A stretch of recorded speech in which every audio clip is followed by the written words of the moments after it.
All right. Good morning, first and foremost, or good afternoon for most of y'all. I wanted to come on and talk about some of these rumors that I've heard surrounding this Redskins coaching and front office positions that may be available come tomorrow. Now, let's first start with Bruce Allen, however, because the situation kind of changed slightly. They kind of pulled the rug from under us. They tried to pull the wool over our eyes, if you will. Got really excited, ran with the first news that came out. This is generally what happens, and I've talked about this in the past. How when you get news and things are kind of fluid, usually the story changes as it evolves, and that's why it's really tough to run with things that aren't definite. Reports are hard and they're tricky to kind of nail and pin down because they change. It's a fluid situation. This is no different. We talked about Bruce Allen being fired yesterday, but we didn't talk about fired from exactly what. Is he going to be gone from the entire organization? Doesn't seem like that's going to be the case right now. And if nothing will satisfy us other than Bruce Allen being ousted from the entire organization. If he's in any capacity whatsoever, I don't give a damn if he's getting drinks for the players on the sideline. If he's in this organization in any capacity, then he's still handling football operations as far as we're concerned. Nothing has changed because he can be stripped of all of his power in terms of the football operation side of the deal, and we still feel like he's going to have influence. He's still going to have Dan's ear. So we don't. We've seen this before with Scott McCloughan. That's why we don't trust that even if he's in the organization in a totally different role away from the football side of the operation, that he's still going to be having his input taken into consideration, and he may still be able to influence Daniel Snyder. So the fact that we're even having this conversation is a massive problem. That's a totally different issue for another day. If in fact he is stripped of his president of football operations title, but he's given other operational duties, and let's say it's just supposed to be just limited to handling the stadium deal, which he's not doing a very good job of that either. We've talked about that as well. A lot of us kept saying, well, he's doing the stadium thing, and so he's got to stay on for that, and Dan's going to keep him on. Well, he's not doing a good job with that either. Looks like the stadium, most likely, as of right now, is going to be in the same spot that it's in. Either they're going to continue to have to play at FedEx, or they're going to have to knock that stadium down and build the stadium in the exact same spot, which is not what they want to do. So he's not doing a good job of handling that either. So to be honest with you, if Bruce is still here, then nothing has changed. And look, the guys that they potentially could hire, we're hearing that Ron Rivera is a hot candidate for the head coaching job. We've also heard about Marvin Lewis being a name that you don't want to dismiss. Eric Bieniemy seems to be kind of fading to the back, but I'm not going to dismiss him either. But right now it sounds like it's going to be Rivera or it's going to be Marvin Lewis, someone that isn't going to be that strong of a personality and opposed to Bruce Allen being in the building. And I think that's the angle that Dan's trying to take, is that he wants someone that is respected around the league, which Marvin Lewis and Ron Rivera both are, but also not going to be opposed to Bruce being in the building. So he gets the best of both worlds, which to me is bullshit. And I honestly believe that that's the angle he's trying to take. A lot of people are saying that Eric Schaefer is going to be promoted to the team president of Order of Operations job, which is going to be vacated by Bruce Allen. If that, in fact, does take place, then you're going to see someone, because, again, it's the good old boys club in the NFL. Guys hire their friends. Now, I'm not saying that his friends aren't qualified, because I've seen some names thrown out like Morocco Brown, Louis Riddick, and I've also seen there was one more name that I can't quite remember. Let me see. I might be able to pull up a tweet or something that I was looking at. Let's see. Kyle Smith, obviously in the building, but I don't know what's going to happen with that situation. I don't know if that's the angle that Dan's going to take in terms of promoting from within, with Eric Schaefer getting the new title of president of football operations. Whatever the case may be, I can just tell you this much: if Bruce Allen is still in the building, who really gives a damn about who gets what and what happens? You just still feel like nothing's being done, and you still feel like Dan doesn't get it. So it's going to be really interesting to see what happens tomorrow, because right now you feel like change could be coming, but it's not necessarily the change that we were looking for. It's not the change that we all thought was coming. And if Bruce is still here, then as far as I'm concerned, nothing has changed. You can change the titles of a couple of guys in the building. You can go out and maybe hire somebody else, but the dysfunction is still in the building. If the Prince of Darkness is still employed by the Washington Redskins, then we still have a problem on our hands. Okay, so you can change the coach, you can change the GM, you can change the president of football operations, but if Bruce Allen is still in the building and he still has some kind of title, which means he still has some kind of power, which means he still has access to Daniel Snyder, then nothing has changed. That's pretty much it. End of discussion. I know a lot of you out there still believe that Bruce doesn't have as much power. There's some of you, and I know some of you are like, man, this is crazy talk, because, Bruce definitely is a source of frustration and a problem for this organization. And there are some fans out there that really think that we're making too much of this Bruce Allen situation and that Bruce doesn't have as much say so and he's not as big of a problem as we make him out to be. That's bullshit. I'm sorry. And again, we can agree to disagree. Bottom line is, if Bruce Allen is here, he's had a decade of futility with this organization. No playoff victories, over 100 losses. He's fired, or multiple guys have been fired under his watch. He's hired some bad coaches. All right, the defensive coordinators under his watch have all been atrocious. We haven't had one good defensive coordinator since he's gotten here. All right, and unless no, those guys were here prior to Bruce Allen. Okay, we haven't had a good defensive coordinator since probably Greg Bloch. It's been that long. These Greg Williams, Greg Bloch, all those guys preceded Bruce Allen's tenure here in Washington. So the last decade has been a train wreck headed by Bruce Allen. And if he's here in any capacity, he's a snake, he's a backstabber, and he's a guy that if we start winning, he's the guy that can sabotage it, because he will be upset that he's not getting the credit for the uptick in success. So then he may go behind somebody's back, whether it's Eric Schaefer or it's Morocco Brown or it's Louis Riddick. He may go behind somebody's back, start leaking stuff to the media and sabotaging some things from the inside. And all of a sudden, a 6-2 start to the season ends in 8-8. And you want to know why? Because there was dissension inside. And then we'll hear some nonsense about how the inside of the building is a train wreck and it's a mess. And you'll know why. We don't need to have to go through this again. So it'll be interesting to see what happens tomorrow, as I've said. It'll be interesting to see who does what, who goes where, who's hired. And I don't know if we'll get all the answers tomorrow. We will know this. We will see some people be relieved of their duties. I think we'll know tomorrow about what openings, what vacancies the Redskins have. But as you heard all of the reports, and when there's smoke, there's fire, Daniel Snyder wants to move quickly with this whole operation. He's not looking to draw this process out. Remember, in past times when we've had coaching vacancies, we've been one of the last teams to fill our vacancy.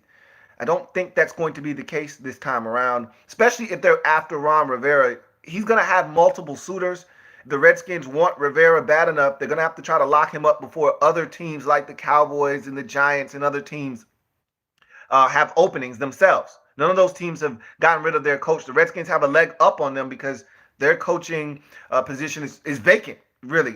It's occupied by an interim head coach, but he's got an interim title. They don't have to do anything there other than say, hey, man, we appreciate all that you've done for us, the 11 games that you coached this season, but we're going to move on and go in a different direction. They will have to interview someone of minority descent because obviously they got to satisfy the Rooney Rule, but they could kill two birds with one stone with Ron Rivera because he is a minority. Same thing with Marvin Lewis. So, again, the Redskins have the leg up on a lot of these other teams in terms of, looking to see if they want to fill their vacancy. Now, I think the bigger question that we have, because I know some of you got bent out of shape when I said Marvin Lewis, bad choice. Look, and I tweeted out about this, but let me clarify my position in case you are somewhat confused about what I said.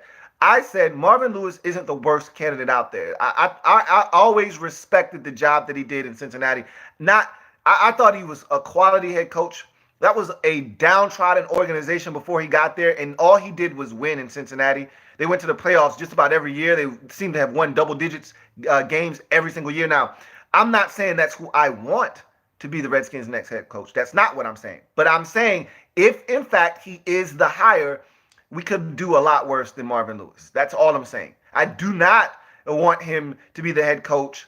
That's not my first choice. But if the Redskins go in that direction, I'm not rioting. It's not like when the Redskins were rumored to be hiring Jim Fossil and I was ready to riot. And so were most of you out there, which is why he ended up not being the coach. And then we ended up getting Jim Zorn. So it ended up being worse. But that's not what I'm doing here. That's not how I feel about Marvin Lewis. If they hire him, I'm like, oh, okay, cool. You know, I'm not. It's going to be more of an indifferent thing than me being upset. But I feel like we can do better. But then again, we are the Redskins. You have to keep that into consideration. And if Bruce Allen is still here, that still limits the amount of candidates that you have. Your pool of candidates shrinks exponentially if Bruce Allen is still employed with the Washington Redskins in any capacity. Doesn't matter what he's doing. If he's still here, he still has a job and has a title, it limits the amount of candidates that you can come and have in the building because people already know around the league that he's toxic. Bruce Allen is toxic. And if you bring him back, that means you don't understand the toxicity that he brings to your organization, and you don't understand that we're not willing to work in an environment that's toxic before we even get there. So, again, Daniel Snyder, he's going to show us a lot of whether he gets it or he doesn't on Monday. Because if Bruce Allen remains with this organization in any capacity, he doesn't get it.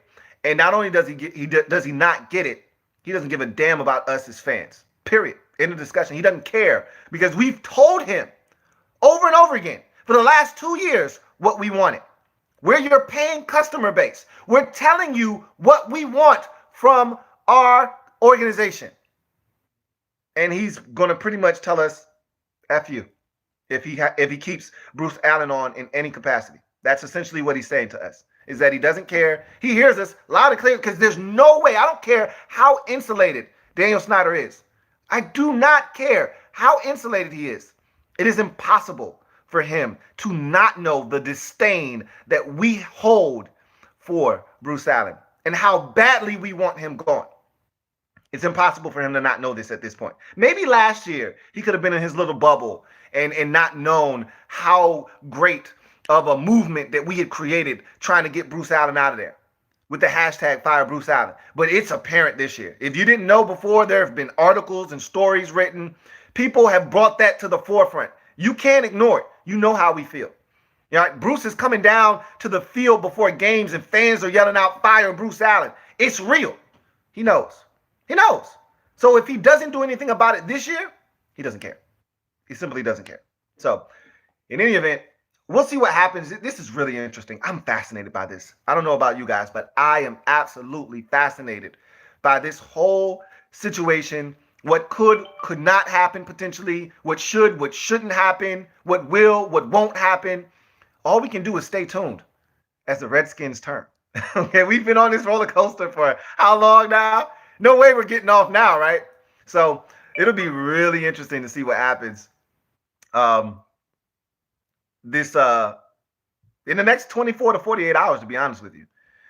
I still won't be in front of my computer, but like I said, when anything goes down, I will find a camera, whether it's this one or something else. I will find a camera and I will get in front of it and I will come to you guys and we will chop it up. At some point, we will go live. We will talk. We will converse. I will open up the phone lines. And we will converse about anything and everything that has gone down with this Redskins organization over the last 24 to 48, maybe possibly 72 hours. Whenever I'm able to get in front of my computer screen. But in any event, this is something worth following. As fans, we have pretty much sat through an entire garbage season to get to this point. We're here and we may still not get the results that we were looking for. That would be pretty damn disappointing. And to make matters worse, I hate to be the bearer of bad news. I don't know if you watched the Ohio State game last night, but I did, okay? And Chase Young didn't look very happy walking off the field. He looked dejected. He looked like a guy that feels like there's unfinished business at Ohio State. I don't know if you got that vibe, but I did watching him walk off the field. He didn't get a sack. He didn't impact the game the way he wanted to. He hasn't had a sack in his last 3 games, going back to, I want to say it was Penn State. Didn't have one in the Big Ten championship game, and he didn't have one. He didn't have one against Michigan. Didn't have one against Wisconsin, and he didn't have one in this game either. And so he may look at this as unfinished business, and he may decide to go back to school. So I'm not saying. I'm just saying, prepare yourself. We could get a double whammy right in our damn face. No whammy, no whammy, no whammy. Stop. Wow, wow, wow, wow. We might get double whammies because not only may Bruce Allen's thinking ass be back, the Prince of Darkness may still be hovering like a dark cloud over our organization come Monday or Tuesday. But also, we may get the news here shortly that Chase Young's going back to school. And that would be crushing because it's one thing if Chase Young goes #1 overall. That means Joe Burrow is sitting there and somebody's going to want to come and take him off of our hands. That means we would get a boatload for the #2 overall pick. However, that's assuming that we get it. Look, everything could fall apart for us in the next 24 hours. We could beat the Cowboys today, end up with the 5th pick in the draft. Bruce Allen could be back, and Chase Young could go back to school. If we lose the game or win the game, it wouldn't really matter what Chase Young does because we wouldn't have a chance to get him anyway. But man, it could get really bad. Things could really go from bad to worse for us. All you can do is hope and pray. Okay, that's all I suggest. It's Sunday. Say your prayer, man. That's all I can suggest for you guys out there. But in any event, man, I'm your man Louie T signing off. Remember, I am a Redskins fan, etched in burgundy and gold. My Redskins spirit will never die. Redskins spirit will never fold. Until we meet again, hail to our beloved Watch the Redskins. I thank you guys for joining me. Man, this shit has just gotten interesting. As if it already wasn't, shit's about to hit the fan, man. And it could come back and splatter in our face instead of the organization's. Yikes. Zoinks! Scoob! Stay tuned, man. I'm going to try to keep you guys as abreast of the situation as I possibly can. I'll be following it as closely as I possibly can.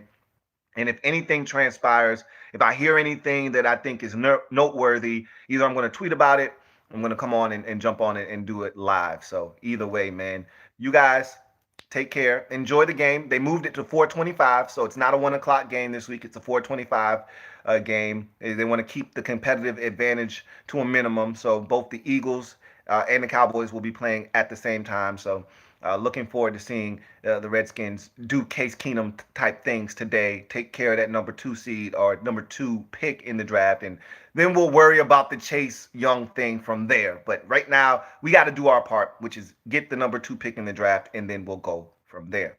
In any event, I'm your man, Louie T, signing off. I thank you guys for joining me. We'll chop it up a little bit later on. You guys enjoy the Sunday festivities, and we'll come back and we'll do this again either later on tonight or sometime tomorrow morning. Anyway, you guys have a good one. See you then.